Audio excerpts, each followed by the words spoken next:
Saudações, vigia das pessoas. Estamos vendo o sétimo reino da terra.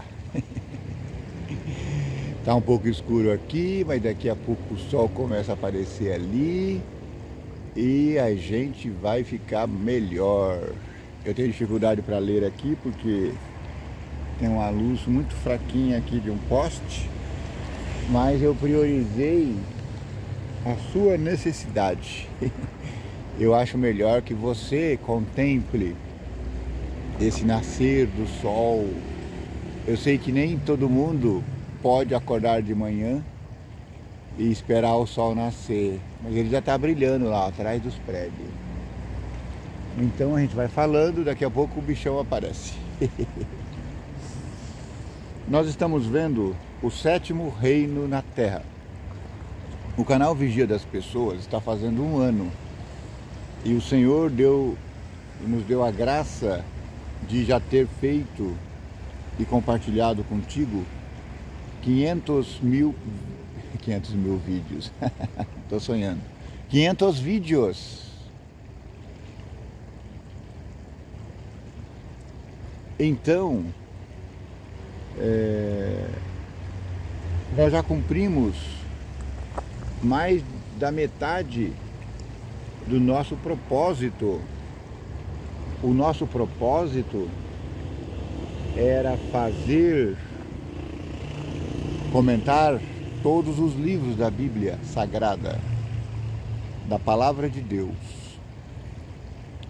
E graças a Deus nós temos aí vários vídeos já.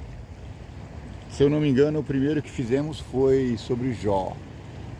Jó como você nunca viu. Depois falamos de Apocalipse. Depois falamos de Daniel. E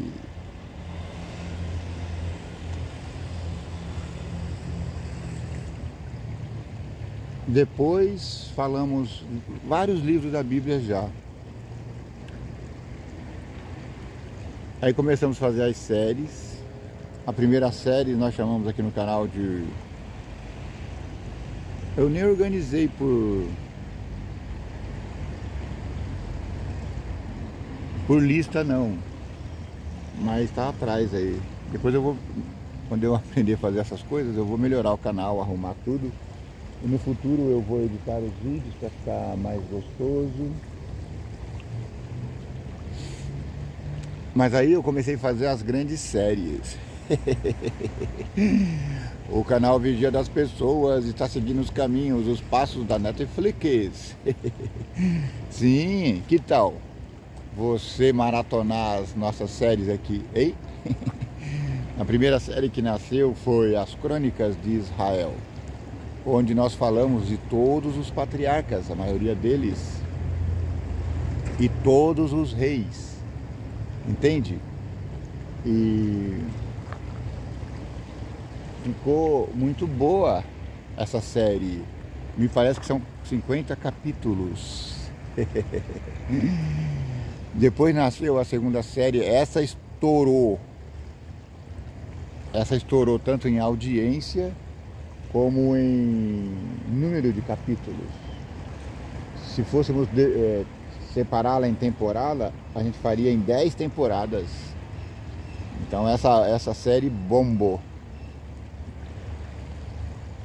E agora nós estamos começando, como nós falamos das crônicas de Israel, agora a intenção era falar do novo Israel. Eu até tinha pensado num título como As Crônicas do Novo Israel, mas ia ficar na mesmice. Se tem uma coisa que eu não sou, é mesmo. Eu sempre gosto de fazer uma coisa nova. Eu sempre gosto de mostrar um pôr do sol novo. Eu sempre gosto de mostrar o rio. Tá vendo aqui embaixo, ó? Esse rio aqui está correndo. Aqui, ó. Está correndo de lá. Aliás, de cá para lá. O rio está indo lá para aquela pontezinha que você está vendo aqui, ó. Tá vendo?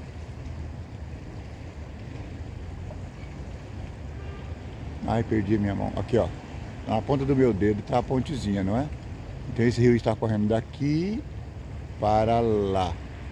Esse é o famoso rio Cotia. Você deve estar ouvindo o barulhinho dele, um barulhinho choroso.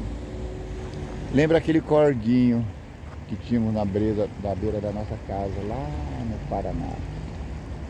A gente tomava banho no corgo, a gente lavava os trem, antigamente não falava louça, falava lavar os trem. Na verdade, a louça que tinha era muito pouco. Então era mais alumínio, então a gente chamava, vamos lavar os trem. E a gente ia lá para a beira do corgo. Corgo, que a gente chamava de corgo. E o nome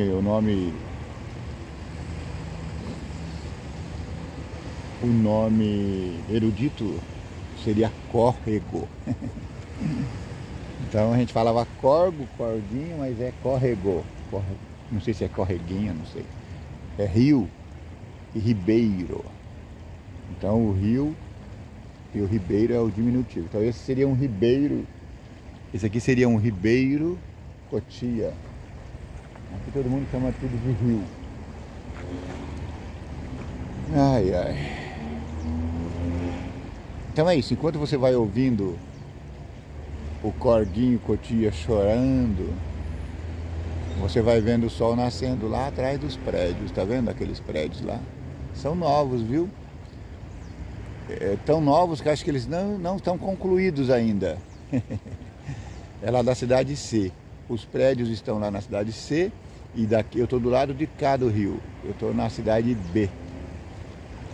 Onde o rio vai se acabar tem a cidade O. E aqui, da onde o rio está vindo, tem a cidade C, que dá o nome ao rio Cotia. E aqui, atrás da cidade B, tem a cidade I e a cidade J. Teve uma inscrita aí que matou a charada, falou todos os municípios. Você acredita? Eu não gosto de falar porque... não sei porquê. Não sei. Mas talvez um dia eu fale declaradamente. Eu estou aqui na cidade B, Barueri, a cidade mais rica do país. Sim, verdade. E eles também têm dinheiro. Do outro lado, a cidade C, Carapicuíba, uma bela cidade. Aliás, a cidade B era distrito daquela cidade C. E lá também é uma cidade muito boa. A metade da população de lá trabalha aqui. Por quê? Porque nós temos aqui na região um grande bairro industrial chamado Alphaville. É indústria, tecnologia e transportes, né? Que eles chamam de... Ai, perdi a palavra. Tem até faculdade sobre isso. Que faz embalagens, arruma as coisas e transportam. Ai, fugiu totalmente. Quando eu lembrar eu falo. Então, essas cidades... elas cresceram ao redor desse grande centro produtor, inclusive de tecnologia. Alguns chamam aqui de o Vale do Silício,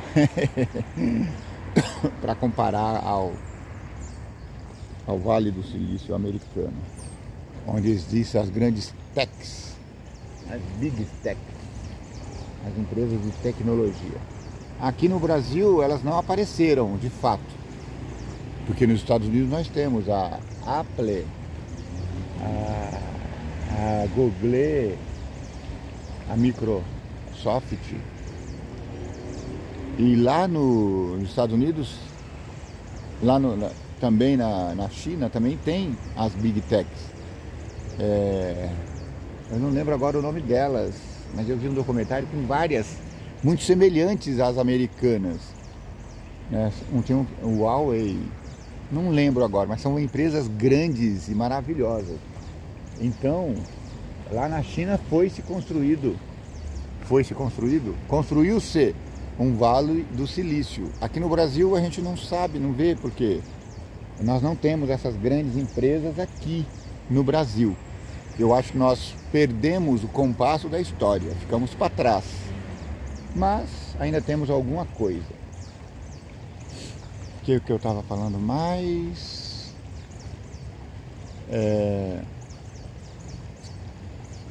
Então, aqui nós estamos na grande metropolitana de São Paulo, porque todos os municípios estão interligados. Então é comum você morar numa cidade, trabalhar na outra e estudar na outra, entende? Esse riozinho Cotia divide a cidade de Carapicuíba da cidade de Barueri. Na verdade, as duas cidades estão maltratando o rio, porque a gente vê que há entulho. Aliás, na cidade rica tem mais entulho do que na cidade menos rica, porque apesar daqui ter um grande investimento, inclusive tem aqui grandes tonéis, grandes caçambas onde é para se depositar o lixo, mas os populares acabam jogando na beira do rio. Eu pessoalmente acho que esse rio poderia ser melhor tratado, assim como o rio Tietê. Acho que dava para limpar pelo menos um perímetro que passa na cidade, entende? Eles falam de ecologia, é tudo mentira, viu, gente? Tudo mentira. Na prática as coisas não acontecem. Agora estão se instalando aqui em Barueri uma usina de reciclagem, de incineração de dejetos. Talvez aí melhore um pouco, não sei. Porque nós já temos aqui cooperativas, mas parece que é uma só para toda a região. Então não se vence fazer a reciclagem, não existe uma educação sistemática. As pessoas ainda continuam jogando lixo no chão, as pessoas ainda continuam, sabe, degradando o meio ambiente. E como degradação, nem estou falando das pessoas agora. Agora eu falo das pessoas jurídicas, porque a pessoa física não tem poder de degeneração para o meio ambiente, entende? Se tem algum poder, e não é muito também, são as indústrias, as grandes companhias, porque elas consomem água em grande quantidade e elas poluem os cursos d'água de maneira mais eficaz, de modo que elas poderiam fazer o contraponto. As grandes empresas, elas poderiam recolher o seu próprio lixo, entendeu? A empresa forneceu um produto, usou uma embalagem para o produto, ela deveria colocar no ponto de venda um ponto para recolher esse material. Algumas empresas aqui fazem esse trabalho, só que eles fazem de modo muito incipiente, sabe? Eu vi a Sabesp é a companhia de água aqui de São Paulo. Eu vi 1 ou 2 postos de recolhimento de material reciclável. Mas o que é feito, a maior parte que é feito pelos populares mesmo. Pessoas que aqui nós chamamos de carroceiros, eles passam todas as manhãs recolhendo latas de plástico, materiais recicláveis. É uma grande coisa, um grande feito. Mas não existe assim uma sistematização. Olha, o sol está nascendo. Então, a gente precisa de uma sistematização, de um olhar do poder público. Esse ano vai ter eleição para vereadores. Eu acho que esse sistema eleitoral, esse sistema político que nós temos já está obsoleto. Eu vi os candidatos a prefeito daqui de São Paulo, a capital, dizendo que vão abrir mão do seu salário. Teve um candidato que falou assim: não tem sentido eu abrir mão do meu salário, porque o antigo abriu mão do salário e tratou a cidade com desprezo. E esse que está agora é um milionário da internet, muito famoso aí. E ele falou: não vou, isso não quer dizer nada. Eu não quero parecer com o anterior, eu não quero nada. Agora, eu estava pensando, e já pensei isso há muito tempo, já faz uns anos, pelo menos uns 5, 10 anos, mais até. É um sistema que poderia funcionar, gente. Imagina, acabar com esse sistema único eleitoral, acabar com esse tribunal eleitoral, porque ele já se mostrou ineficaz. Porque ele permitiu que uma pessoa notoriamente não habilitada concorresse e vencesse ao cargo supremo da nação. Então, qual é a minha proposta? Começando por baixo, pelos vereadores, que fossem eleitos vereadores não remunerados.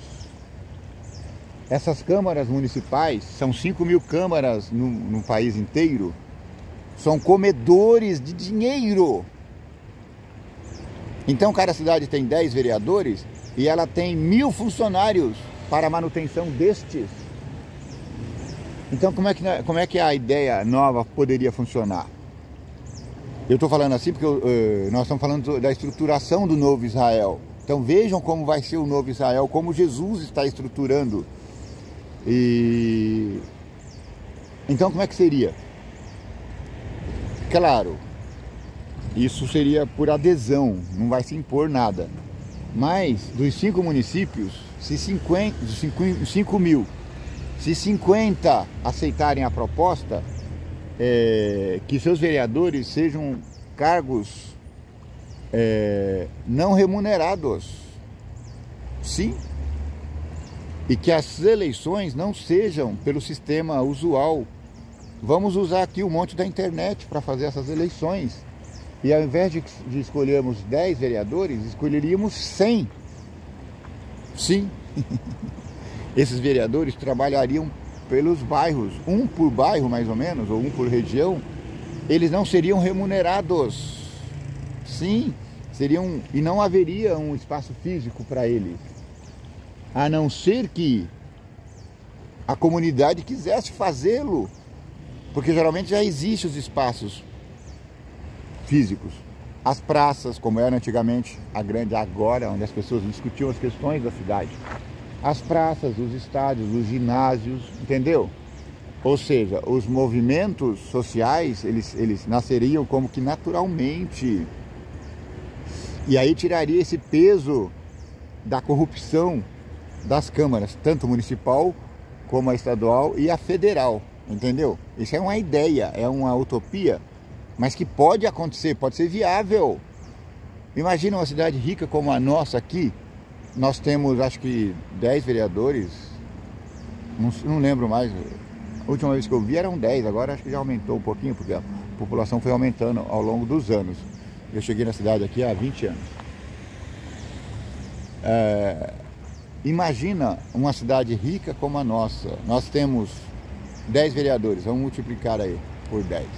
Então seriam 100 vereadores, homens e mulheres interessados na coisa pública, pessoas não remuneradas, só para fomentar aqui os assuntos, entendeu? Aqui na praça pública do monte da internet. Então, esse sistema já está obsoleto. Então não pode ser assim. Já provou que não serve. Então alguém precisa falar, o rei está nu. Alguém precisa tomar a rédea da situação. Um país continental como o nosso não pode ficar refém de um tribunal superior de eleição. Não faz sentido. Então, o sétimo reino na terra está sendo estruturado.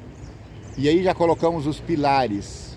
São 12 os apóstolos, depois são 120, todos os discípulos e discípulas. Porque nós mostramos no vídeo de ontem que foram escolhidos algumas mulheres. O mestre, as pessoas se apresentavam para ser discípulos e discípulas, e o mestre dizia se queria ou não.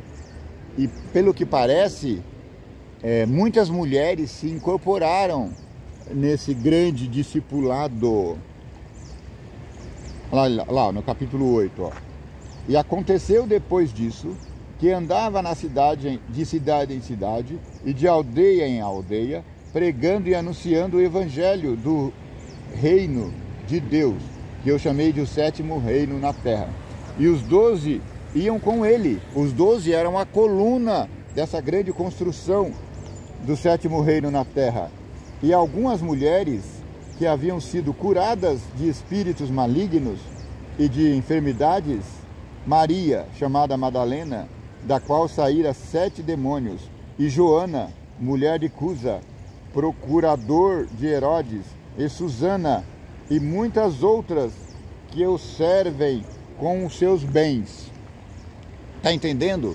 Jesus não tinha recurso, e ele usava o recurso daqueles que os rodeavam. E esses recursos eram de homens e de mulheres. E algumas não, muitas o seguiam como discípulas. Você está entendendo? Então, não é pouca coisa. O reino de Deus é para homens e mulheres. Aí Jesus começa a falar por parábolas. Acho que é a primeira palavra que ele usa aqui em São Lucas. Ele começa a falar por parábola. Parábola quer dizer comparação. Ele vai comparando, vai pegando a cena da vida real e para comparar com o céu. Porque ele fala, como é que eu vou falar para vocês sobre o céu? Vocês não conhecem o céu. E aí ele começa a falar por parábola. E ele fala a primeira parábola aqui no livro de Lucas. E ele fala a parábola do semeador. Todos vocês sabem o que é semeador. Eu já falei no vídeo anterior. O semeador é aquele plantador que enche a mão de sementes e sai pelo campo jogando. E Jesus disse, o céu, o reino de Deus é semelhante a um semeador que saiu semeando. E o semeador é Deus. E a semente é a palavra dele, a sua Bíblia. E o solo, o campo, são as pessoas. Entende? E tem vários tipos de semente, de pessoas. Tem pessoas que recebem a palavra e seguem. Tem pessoas que recebem a palavra e não seguem. Tem pessoas que recebem a palavra, seguem no começo e depois para. Tem pessoas que cansam e ele vai comparando as sementes. Aí, só que isso não é literal. Quer dizer, o céu não tem só 3 tipos de pessoas. Porque não existe só 3 tipos de sementes para semear. Não tem só três modos de se perder ou 2 modos. Existem outros. Por exemplo, a semente pode cair dentro do rio e ela vai umedecer e não vai nascer. Entende? Então é uma comparação. Nós não podemos fazer doutrinas sobre comparações, em cima de comparação, sobre comparação. Usando como alicerce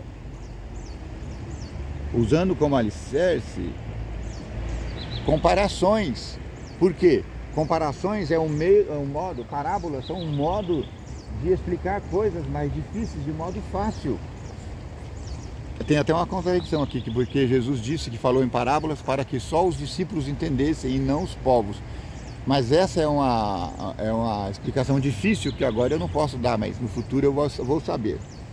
Porque a parábola, na verdade, ela é uma comparação fácil, que a pessoa deveria entender. Mas ele falou assim, eu falei em parábolas para que vocês entendam e os outros não. Não entendi essa parte. Porque o profeta diz, o meu servo abrirá sua boca em palavras, em parábolas. Entende? E ele conta a parábola do semeador. E ele fala depois, explicando aos discípulos, a parábola do semeador,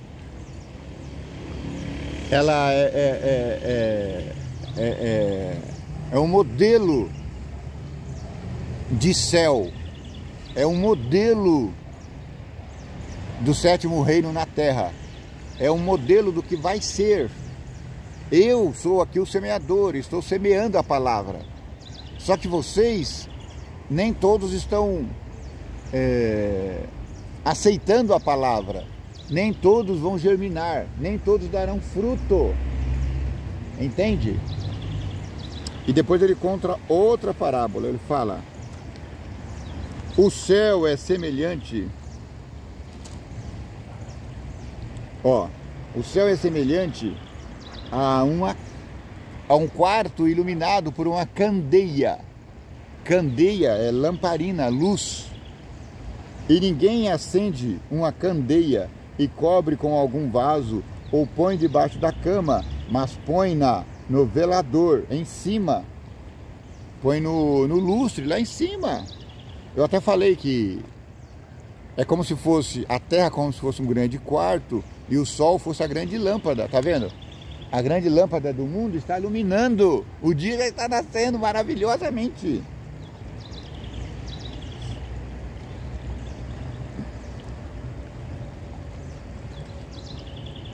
Mas põe no velador para que os que entram vejam a luz, porque não há coisa oculta que não haja de se manifestar-se, nem escondida que não haja de saber-se e vir à luz. Vede, pois, como ouvis, porque a qualquer que tiver lhe será dado, e a qualquer que não tiver, até o que parece ter, lhe será tirado. Jesus está dizendo: eu sou a luz do mundo, eu sou o grande sol iluminando esse grande quarto chamado terra.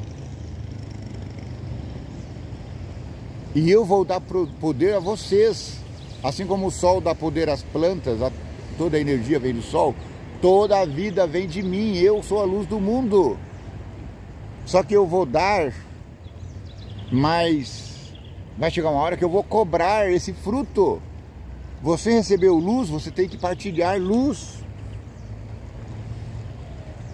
Depois eles falam, acho que eu já falei isso aqui tudo, viu? É verdade, agora que eu tô lembrando, olha, perdão gente, eu não quero ser repetitivo, mas eu já falei, já falei do discípulo de Gadara, já falei da filha do Jairo e da mulher que tinha um fluxo de sangue. É verdade, eu já falei isso. Estou sendo redundante, mas não tem problema, porque, como o apóstolo Paulo falou, a mim não me chateia, e para você é segurança que eu diga sempre as mesmas coisas. Então vamos usar isso como uma introdução para o assunto. E o assunto hoje é a missão dos 12 apóstolos.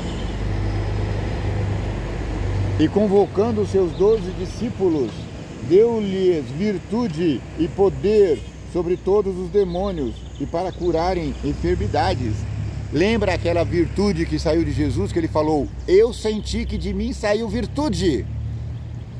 Jesus deu aos seus 12 discípulos essa virtude e enviou a pregar sobre o rei, para o povo sobre o reino de Deus e a curar enfermos. E disse-lhes: nada leveis convosco para o caminho, nem bordões, nem alforge, nem pão, nem dinheiro, nem tenhais 2 vestidos, 2 togas, não tenham 2 roupas, não tenham bordão, não tenham nada. Bordão é aquele cajado que a pessoa se escorava. Não sei por que ele falou que não podia levar bordão. Em outras palavras, não precisa de nada, nem comida. Alforge era para pôr a comida, sacola, né? Bornal. Vão como vocês estão. Pedro tinha barco, abandonou. Então não fique você aí comprando casa, terreno, lotes, porque quando você ficar rico você vai trabalhar para Deus. Mentira! Jesus disse: vá como você está. Não espere ficar rico para começar a trabalhar por Deus. Não espere estudar para poder ensinar. Comece a ensinar o que você sabe. Em qualquer casa que entrardes, ficai ali, e de lá saireis. E se em qualquer cidade vos não receberem, saindo vós dali, sacudi o pó dos vossos pés em testemunho contra eles. E saindo eles, percorreram todas as aldeias, anunciando o evangelho, fazendo curas por toda parte. O poder de Jesus foi dado aos discípulos. Todos nós hoje somos discípulos de Jesus. Eu não entendo porque a gente não consegue fazer curas. Não sei. Tem umas flores bonitas aqui na beira do rio, mas você não está vendo. Eu não sei por que a gente não consegue. Não dá para ver. Mas o fato é que Jesus fazia curas. Sim. Jesus fazia curas. E Jesus transmitiu aos discípulos, aos apóstolos, veja, discípulos eram 12, mas apóstolos eram 120 mil e tantos. E eles tiveram o poder de curar. Por quê? Porque o poder foi dado por Jesus.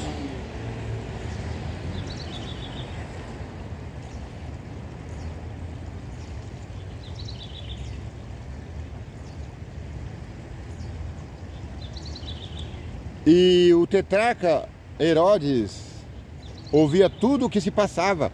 Ele sabia que a cidade estava em polvorosa e ele estava em dúvida, porque dizia alguns que João Batista ressuscitara dos mortos. O Herodes ficou com medo. Será que João ressuscitou? Será que é ele fazendo milagres? E outros diziam que Elias tinha aparecido, e outros que um profeta dos antigos havia ressuscitado. E disse Herodes a João,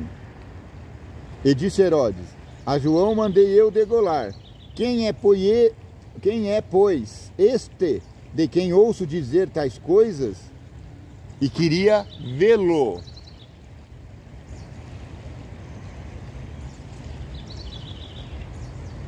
Herodes queria ver Jesus, mas não para se converter. Lembra dos gregos que queriam ver Jesus? Eles queriam ver Jesus para se converter. Herodes queria ver Jesus para averiguar, porque ele estava com medo. Será que Jesus é João Batista?